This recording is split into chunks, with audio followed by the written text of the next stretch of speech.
کسی بندے کے پاس مال و دولت کی فراوانی اس بات کی دلیل نہیں ہے کہ اللہ اس سے راضی ہے،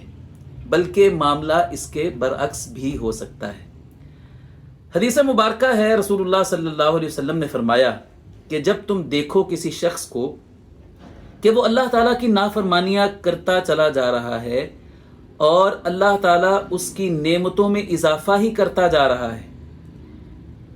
ایک طرف وہ گناہ کر رہا ہے اور دوسری طرف دنیا کی آسائشیں، مال دولت کی ریل پیل ہوتی جا رہی ہے، تو یہ مت سمجھو کہ اللہ تعالیٰ اس سے راضی ہے، اللہ اس سے خوش ہو کر اس کو نواز رہا ہے، بلکہ فرمایا یہ تو استدراج ہے۔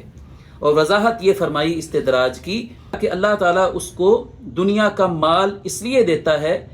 تاکہ وہ جتنی اللہ کی نافرمانیاں کر سکتا ہے وہ کر لے اور پھر ایک ہی بار اللہ تعالیٰ اس کی پکڑ کرے۔ لہٰذا کسی بے دین اور بے نماز شخص کے پاس مال و دولت کی فراوانی دیکھ کر اس کو للچائی ہوئی نظروں سے مت دیکھا کریں، اور یہ نہ سمجھا کریں کہ فلاں بندے کو اللہ نے کتنا نوازا ہے، فلاں بندے پر تو اللہ تعالیٰ کا بڑا فضل اور کرم ہے۔ وہ اللہ کا فضل اور کرم نہیں ہے، اللہ تعالیٰ کا عذاب ہے۔